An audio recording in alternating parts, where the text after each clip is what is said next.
Do compliments make you feel good about yourself? Well, if they do, then you're in good company. Today we'll be taking a closer look at the nuances of everyday interactions that make up the monotony of life. Let's lick a colourful frog in an attempt to get high. Grab your knitting needles and a blanket because it's time for two old friends to sit around and sew a new patch in their quilt of friendship. So join me, Josh, with Christian. Welcome to Patchwork. And no one else. Welcome to Patchwork. Josh, we got a lot of positive feedback about the depression sessions, which We did. you'd think make you feel good. But you climb out of that pit. But I got a lot to be depressed about. No, it was really nice to receive such positive feedback, and I'm glad that the episode resonated for a lot of people because, yeah, sometimes you just need to have a very casual sit down and chat with a friend about what's going on, and I feel like maybe that's a bit of what this is. Maybe not so dark, but I guess with how frank, if I could use no better word, to describe how frank the chat would be, you'd probably call the episode Frankly, Mr. Chatley.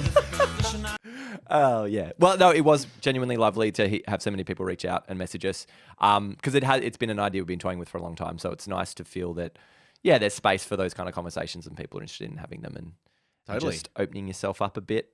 Oh, yeah. Oh, yeah. Josh, you've gone in an attempt to fully override the depression sessions. Yes. You've worn as colourful a shirt as you can tonight. Yes. It's kind of like you're an umpire, but like at a game for clowns, But like a soccer game for clowns. It's not super bright. There's different colours. It's got like a gold stripe, a maroon stripe, and a navy stripe, right? Yeah, it looks it actually looks very good. Anyway, it's a lovely Could double shirt. as a party shirt and a casual shirt. But you know what's interesting? I was going to say funny. I say that far too often when stuff's not funny. You know what's really funny and it's not funny at all? I'm really trying to catch myself when I do that. Do you know what I say that I'm trying to catch? What? Imagine if. Imagine if. I go, oh yeah, and imagine if. But as if you're telling a joke or just like... Nah, it's just like... let's say that we're talking as we are. It's like, I'm trying to imagine that, yeah. And I'll just say... because I've got an idea. I've got a joke that I want to add on. And I'll go, oh, imagine if... It's so funny catching yourself. So, yeah, I'm trying not to say, oh, there's something funny. So, okay. Here's the thing with me wearing this shirt today. Is it funny? No, I don't think so. It's just factual. Sure. So I unplanned went and stayed at my girlfriend's place last night. I went straight from work. She had stayed at my place the night before, had worn this shirt home. Whoa. So then I was like, oh, I've got a shirt here now. I'll wear that so I don't have to double up my clothes for the next day at work. And when I was at work, someone said, love that shirt, Josh. Love that shirt. So I got a compliment on the shirt. And it was like, I would never have worn this to work, this shirt. Wow. Because it's too cash. It's too cash. Oh, too cash. I thought you were going to say because it's a bit peacocky. No, it's just too. It's a casual shirt. It's not a work shirt. I've got work shirts. This doesn't fit the bill. Okay. But it was interesting. That's like I would never have worn it, and then I get a compliment for it. Do you think that the workplace, the attire has become more casual generally? I think it depends. I think it all depends where you are, right, and your level of seniority. If you're Spanish, if you're Latin American, senor, no suit today. Yeah, I'm in a job that I work exclusively from home. Yes, and that bar's very low, isn't it? It's so low, and it's also Lyft and generic lemonade. Saw the cogs turning on that one in your brain. Yeah, looked off to the left. I've got it here. I've got it. Imagine if. Then that's your internal monologue. Imagine if you said like different kinds of soft drink, like Solo. Yeah. That's so sad. That's exactly. Anyway, dressing it's very so casually. Low. It's so low. People wearing hoodies. People. So a lot of people don't turn the camera on. Yes. As just a rule. Yes. There are people, Josh. There are people in my team. I don't know what they look like. That's bizarre. I don't know what they look weird. like. I know their face. I know their voice. Yeah. And from the voice, I have created a picture of them in my mind. Like there's a guy in my team at the moment, very talented developer, and I think he's got a beard from his voice.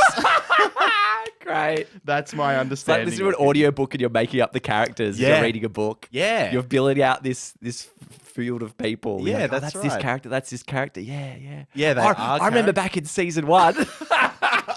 He really stuffed that project up, but he came back in season 2. What a redemption arc. I do see them as all characters. Great. The weird thing I find with the work from home stuff and it's weird that for some reason people are like, because I'm not physically there, people are still going to see me, but I will wear comfortable, casual home clothes. Yep. I find that strange because I try to not dress up, but I'm like, I try to dress for work even when I'm working from home because it's just a mental state that gets me into. Absolutely. I'm not going to I might not wear shoes and stuff, but like, I'm not going to wear tracky dacks. No shoes. Maybe not. Probably maybe just some socks. Yeah. Sometimes I put on the shoes to be like, just go the full way. Yeah. But I try to get into the full thing, and I find it weird that some people just go full cash just because they're at home, even when they're going to be on the cam. Oh yeah, like people. There's a guy in my team that wears an oodie, Right. and so he'll pop up, and you'll be like, "That's a full oodie." Is it? It's interesting because I'm like, is there anything ostensibly wrong with that? No, not at all. Because he's just trying to be comfortable. Doesn't impact because he his can't job. pay his power bills because it's expensive. Absolutely. Yes, Cost his work of doesn't living pay him enough. prices. Yes. Yeah. So the oodie His comes boss out. is a real piece of shit. So he doesn't impact his work at all. I think that we're at a time now where those kind of barriers are starting to fall down because seeing someone with a suit or a shirt on in like these calls, you're like, what are you doing? Who's this for? Well, you can tell sometimes with some of the more exec people where when they're presenting at a meeting. Oh yeah. So this I've just seen. I don't really know these people, but I've seen them at a meeting or something, and you see them all dressed up in their suit and everything because they were presenting at the meeting. And then when I see them around after, like days later, it's just a branded vest. Vest. Like a what are they? Like a winter vest. What are they? A cardigan. No, the ones that. Can I just take a step back? A branded winter vest, and you want me to guess what that is? I mean, company branded. Like a puffer, like one of those puffy jackets. Yeah, like a puffer one, or it's the thin, the furry one. This would be good to listen to. Shocking. Furry one. Oh, just like what you'd wear when you went hiking, that kind of thing. Anyway, fleece? yeah, let's go with fleece. Branded fleece. Anyway, yeah, so that's like, that's the alternative. And he's like, he dressed up in the suit just because he was presenting at a meeting. Yeah, but otherwise, like, why do we have these distinctions? It's very interesting shouldn't it be all or nothing? Should it be I'm at work, I'm not at work? No, I think that those exec people are holding on to something that still exists, very much doesn't still exist. Like I would say I'm in a progressive workplace where those kind of expectations aren't on people. But there are people that still hold on to that because they've been in the industry for, 20 odd years and we used to wear suits. Yeah, exactly. The dress code for work was nice pants and a shirt. Yeah.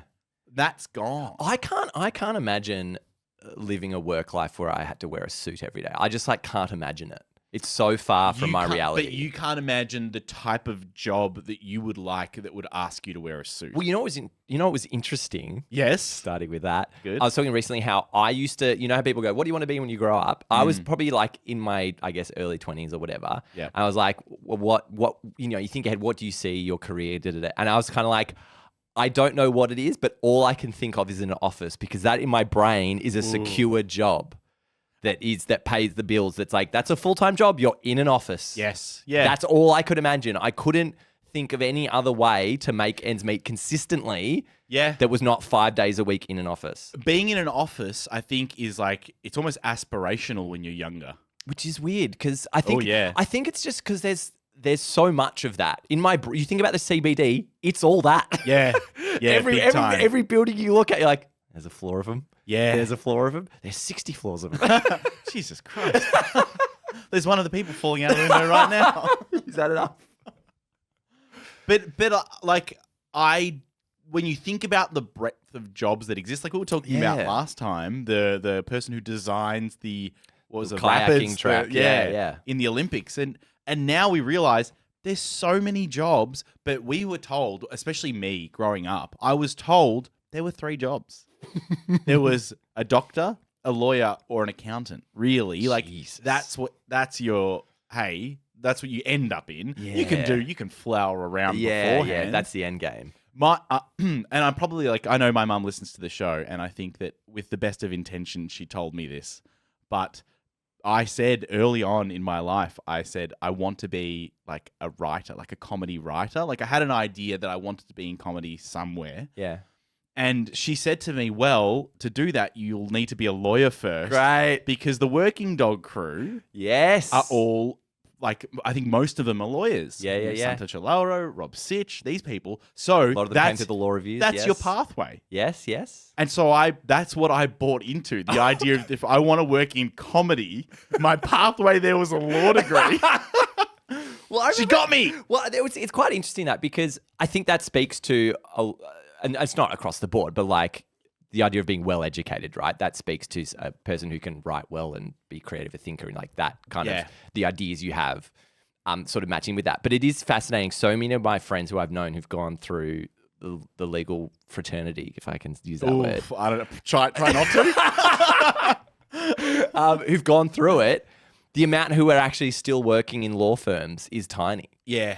So many people do it for a few Yeah. years and then they get out. But it's like your mum has intended. It's that foot in the door. It's that degree. It's that thing that says, I can do so many jobs because I managed to get a degree. Yeah, in this. it feels like those, like when I think about the few friends, like you said, left in whatever, being a doctor, being a lawyer, those kind of like traditionally high valued professions, they feel like professions that still very much hold on to the idea of, we're going to treat you like we were treated when we were first starting in. So there's this like burn and churn mentality. You come in, you're going to grind, you're going to work long hours. Like we're going to make sure that you earn your spot in this profession. And that's what I can't understand. The idea of let's ruin this person's youth so that when they end up like they deserve their wealth. Well, later. yeah, because the idea that like if you can't hack it, right? If you can't hack it, we don't want you. We want someone who's committed and can put in the time and all that kind of stuff. What has capitalism done to humans? Yeah. You would otherwise, in your personal life, you and I, right here, I want you to have things. I don't want to be greedy. I want to share in this. But the moment that you put you and I in a workplace, all of a sudden it's like, no, I want more than Josh. Like, I want more money than Josh. I should have more money than Josh.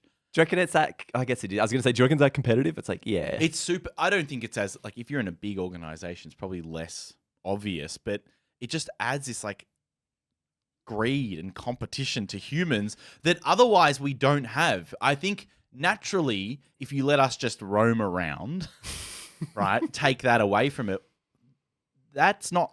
But that doesn't exist. So you're sort of comparing material needs there. It probably right? does exist. I don't know. No, actually, but you're talking about is that drive for more money? Is it to improve the comfort of your life, or is it to have more than your neighbor? Because I think most people would. Yeah, that's a very good distinction. There's some people that they would be driven with, I want to earn more than so and so, and look at my new thing I bought. But there would be people like, wow, having money does make my life more comfortable. I'm going to chase that. And that's that makes the sad thing now. Yeah. That's the sad. And it's even more pressing now. Yes. Yeah. It does make your life, wow. It makes your life more comfortable. But it's a really interesting, and I'm in a place now where I'm earning probably some of the most money I've ever earned at the moment. And it's really interesting and I'm not doing like extra, I'm just doing normal full-time hours. Like I'm not doing crazy extra time or anything like that.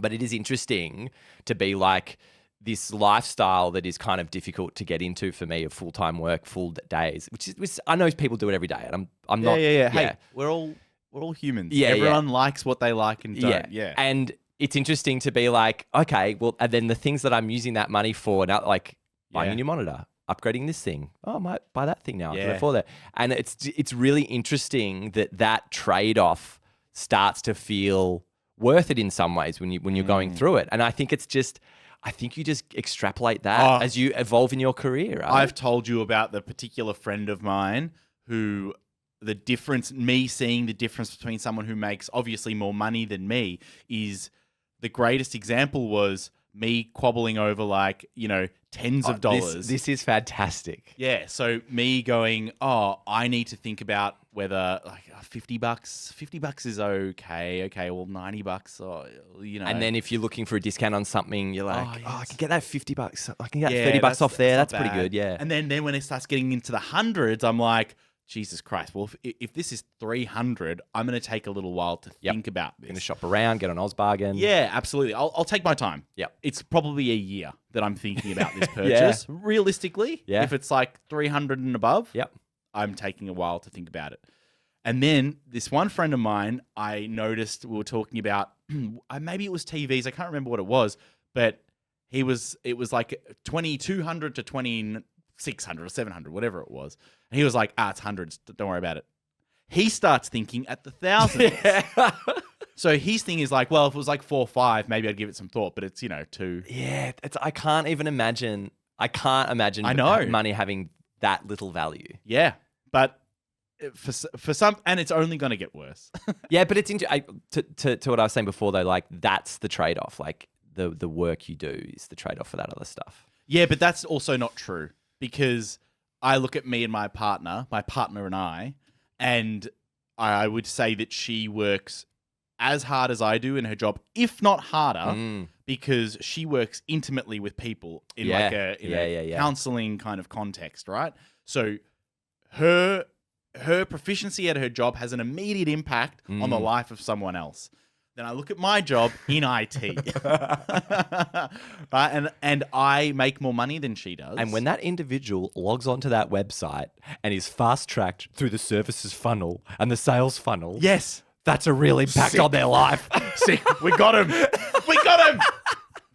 But what I'm saying is I look at the difference and I'm like, this is ridiculous. You look who's come up with this? At a core level, you look at the value to our society. Yeah. And you see that and you see the other one and you go, how does that work? Madness. Yeah. And I would be happy doing my job for less money. And I hope no one from my workplace listens. But I would also do less work. Yeah. But it's just somehow it's ended up with this, right? Yeah. We spoke about this a lot, the idea of did we get unlucky that our passions... I wonder this. People's passions being in industries that pay well, or is their passion money? If they got lucky to be like, oh, I love my work, I'm so into it, and they're like in finance or an investment bank, whatever it is, right? They're in finance or consulting or whatever it might be, earning the big bucks. Are they there because they love that stuff, or are they there because like that's where the money is? I want the money. That is such a complex question because those industries exist almost exclusively to make money. Like those industries always are money centric in some way. So there's something about being around the money that draws people to that. There's a big pile of it in the office. Yeah. Come on, guys, we're just having lunch by the money. Oh yeah, come on in. Everyone it's Janine's birthday. We're gonna slice the money. Here's a little bit. Hey guys, Pete's going away. We're just gonna throw a bit more money on the pile, and he's gonna grab a few handfuls on his way out. Great job. Love your service, Pete. 20 years, mate. Enjoy Brilliant Spain. Stuff. Look on, take another fistful. Go on. Oh my god. Yeah, maybe we can. Let's get off money. I mean, let's get off money. Let's get on to let's get on to changing topics, which is one of my notes. Really? Yeah, because we spoke before about like let's just change topics as you would at a party. We're trying to. So based on last week's episode or a fortnight ago's episode, we've decided to try to structure the show a little bit less. Well, I've decided.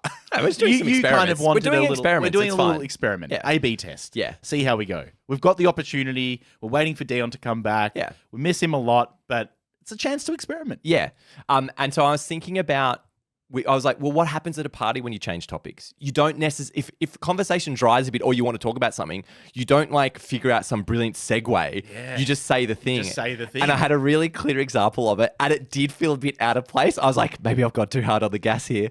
So I was chatting with our friend Neo and Emma at this party, and then chatting, and then it died a little bit, and I just went to Neo, got the Tony Hawk's Pro Skater 1 and 2 remaster. Just went straight in for it. If someone said that to me, I would be like, this person has been waiting to say this.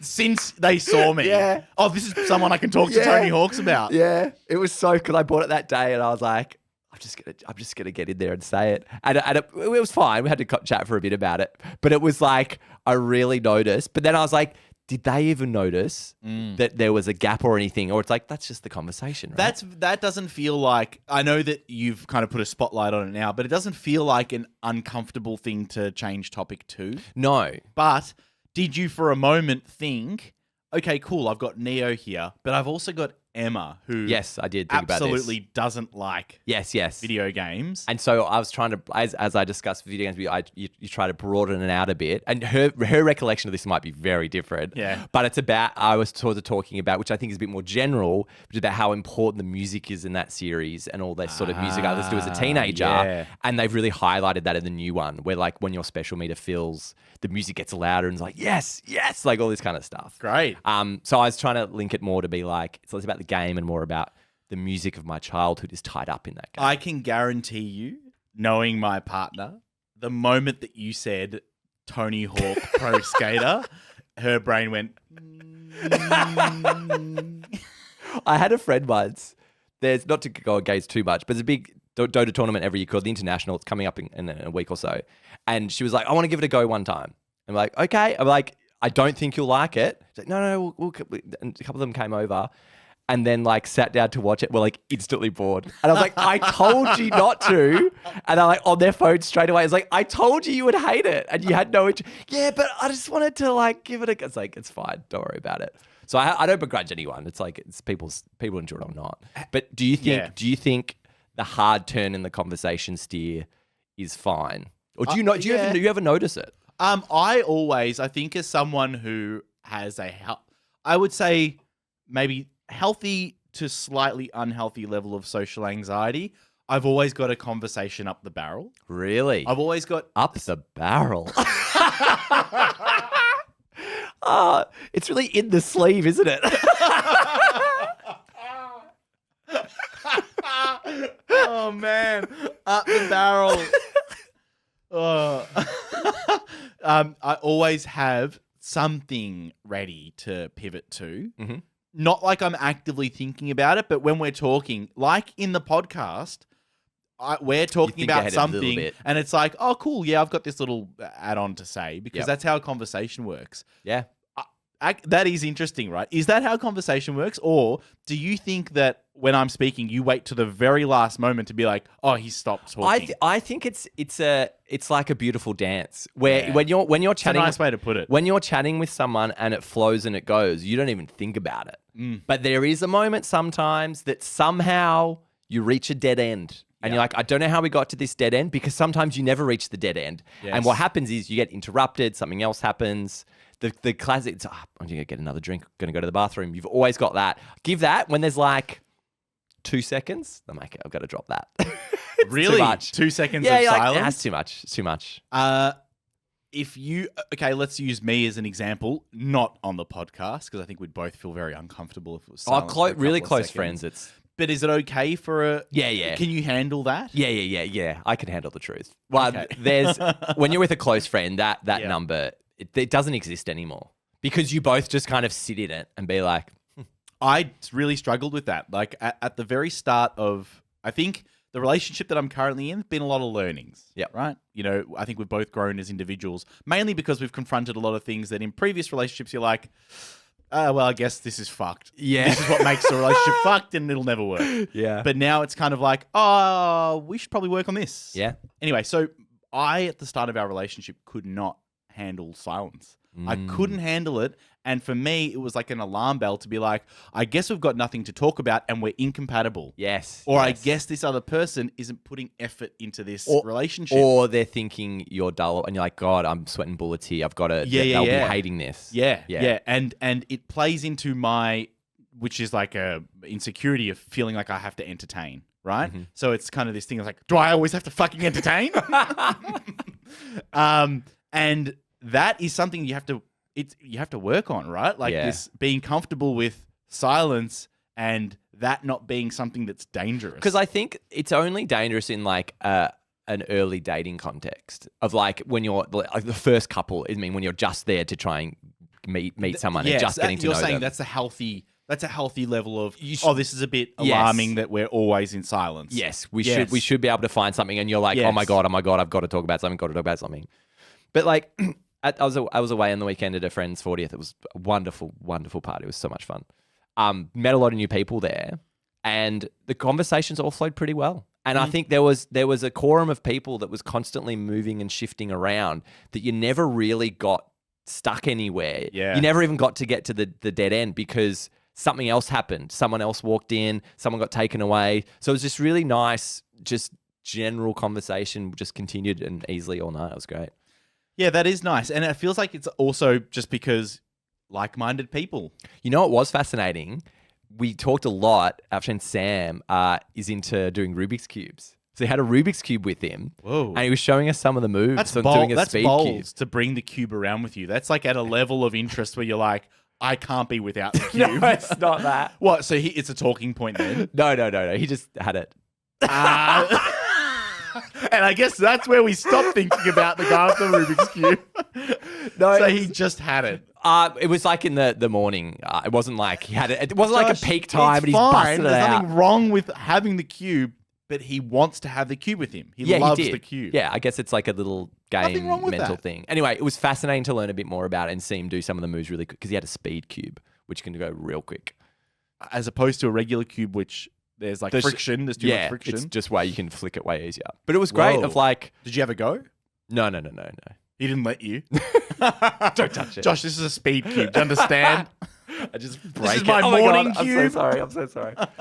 No, but it was a fascinating thing to get an insight in, and it's like one of those things of there's no great mission for him with this. It's just a fun thing to do on the toilet. Like, you know, it's just, and then you get into it a bit and it's like a fun little hobby on the side that you don't need. It's not like, Yeah, that's nice. it's just a little thing that you can just do and you learn it. And then it's almost like you're constantly just doing this puzzle over and over again. The thing that threw me with Rubik's Cubes was when I found out you can learn the pattern to solve it. I think we looked, it was instantly. like from any position, you can solve it in 20 moves. Doesn't that take away from the No, enjoyment? because you've got to figure it out and then do the moves. You go, okay, well, this is here, then I do that. Oh, you there. have to get to that position. Yeah, so you're like, I think it was, you know, you start with you do it a face at a time. And then to move like one corner block to another corner block, you do like these 3 turns and stuff. So there's systems and processes involved in moves. I guess like chess, right? There's these series of moves that you could learn. Yeah, I guess. But you're always fighting against someone else in chess. Yeah, that's true. So there's unpredictability Whereas there. it's just you and the cube. Yeah. What do you reckon of like the speed cup stacking and all that kind of stuff? What's your take on that? Yeah. Good question, Josh. I have always wondered whether it was a response to being bored or lonely. I thought you say bullied. I was like, no, I think that comes after. Might be a response to bullying, but it's kind of like a this seems like something that I could do to make friends or be around people that are similar to me. Yeah, what I find interesting about it, it's like, I guess it's just like a hobby. It just seems like such a strange hobby to get into. Getting so good at anything like that. Like, think speed runs of Nintendo games, right? Yeah. I remember getting on YouTube once and watching someone like laser through Mario 64, which is a game that I grew up with. Yeah. And just watching it be like, this person has rehearsed every single joystick move, press, and knows it all back, but has done it so many times, they know it back to front. And then one of the guys did it blindfolded. Yeah, it's this search for perfection. And it's like this, I guess that's a human thing. Some people are like, the repetition of nailing this thing perfectly, I need to hit this at the exact time, and the complexity layers on top of that. Yeah. Because the cup stacking, I'm like, it's all technique, I guess. Getting the move at the right time, and when you nail it, it just feels really good. Like, it's such a strange thing to have become a thing. Yeah, but also I think that whilst the highs would be high, if you knock those cups over, if you see someone drinking out of one of those cups in competition that's a as well. speed cup. Spit that out. You ever good at beer pong? It's not something I've only played it a few times. I played it's it quite once fun. at our friend's Bucks. Yeah, remember? yeah. Yeah. was it King Parrot King Cottage? Parrot Cottage, yeah. A lot of fun. That's great. A lot of fun. And I think I like those games. I like playing games while you're drinking because it stops you from thinking about the drinking. This doesn't none of that tastes good. Well, it's interesting. There's an energy and excitement around it of like this kind of difficult task. When someone succeeds in it, it's very exciting, isn't it? Oh, absolutely. Love it. Yeah, those moments are so good. Like when you're on a mini golf course and someone hits a hole in one, you're like, yes. Or someone does like a silly trick shot in basketball and everyone just like over their head and just goes off. We don't have enough of that in our life anymore. You reckon? Yeah, we need to do more like trick shots in life. I just remember being younger and even the activity of throwing a ball, or you're like at the dinner table and it's like the end of the dinner, everything's being cleared off and there's like a, piece of aluminium foil and you scrunch it up and you're like, oh, someone else at the table, you just start piffing it at a glass, trying to get it in the glass. And it's like, all right, well, let's move the glass a little bit further back. All right, your turn. It's like, yeah, that is the best way to spend time. One of the favorite games that we used to play with my brothers. I can't believe this. So we had a bouncy ball, but it had like square edges, but it was all like random. Okay. So it would like bounce in really weird ways. It wouldn't bounce consistently. And what we used to do, it was quite a small bathroom. We would close the door in the bathroom and just throw it as hard as we could and like cover our heads. And it would just randomly bounce around the bathroom. It's like flubber. It was the best game though. It was like, let's lock in, bring it in, and you just chuck it as hard as you can. Man, something that something that will obviously resonate with you because I know you're such a big proponent for it is it's the investment as well. What do you mean? We are equally as invested in this activity. In this danger right now. It's to say, my favorite about, let's say that game, you're throwing the flubber in the room, or the game at the dinner table where you've got the glass and someone's got the aluminium foil, is when the other person goes, let's just move that a little bit there and put this in as an obstacle. And you're like, great. Yeah. I'm so glad you're into this. You know what's great is when you have those moments, you might be away camping or something or whatever, and something happens, and then all of a sudden, the whole group's like playing a new invented game. It might be like someone starts by kicking something sitting in their chair. And like, great, you got to kick it sitting in your chair. Do you remember the year at Meredith where we were buying ice and then next to where the ice was, there was this group of guys who decided to like play this throw the ice really long. Yeah, and there was a guy in the truck trying to catch it or something. And then everyone started huddling around. They got further and further away. I was like, oh! And the guy, yes! It's great. It's the best. That kind of stuff keeps our society going. Yeah. And there's not enough of it. You're right. No. There's less of it because we're working from home. So if you have any fun, silly little games you can play, guys, please play them, figure them out, work out what they are. Yeah, but it doesn't need to be much, does it? No, it could be a... What? Like, you know what? Kids used to fucking knock a little wheel down the road with a stick. I've seen Hoop the Loop. No. I've seen that. There used to be a game where there'd be, rings that you throw onto a stick, right? Yeah. Toss the ring. Yes. Ring toss. Ring toss. That's the simplicity that you need. We got to get back to that. Do you know what's a good game? Cub. Cub is fun. Cub's a lot of fun. Also it's got like a few different names. I think it's just called Cub. Cub. Well, Cub for listening, everybody. No, it does. You're right. It has quite a few names. Thank you so much for listening to another episode of Welcome to Patchwork, everybody. I had a lot of fun here, Christian. How about you? Good for you, mate. Cheers. Good for you. We covered some territory. This is good. I like this kind of free flowing form. Yeah. We're experimenting. We are experimenting. And also, thank you for the feedback again. Like, we got people hitting us up like we hadn't before saying, it meant a lot to listen to that. Really enjoyed listening to it. Let us know. Means a lot to us. It does. And it also helps inform to produce content you guys like. And also a big thank you to our patrons, of course, who help support the show. You guys are amazing. Patreon.com/welcome to Patchwork. Yes, that's right. We're also on YouTube. All of these audio podcasts that you're listening to are on YouTube, fully recorded. I'm waving at the camera right now. Hello. Go to YouTube and listen. Yeah. And watch. But yeah, I don't think we have anything else to say other than our patches for this week. Mine is me speed stacking Rubik's Cubes. Oh, wow. And mine is a shirt that is coloured like a Rubik's Cube. Very good, very good. That's so great. So fantastic. Thanks so much for listening to another episode of Elwood to Patchwork for another week. I've been Josh. I've been Christian. And that's all. Goodbye. Goodbye. Goodbye.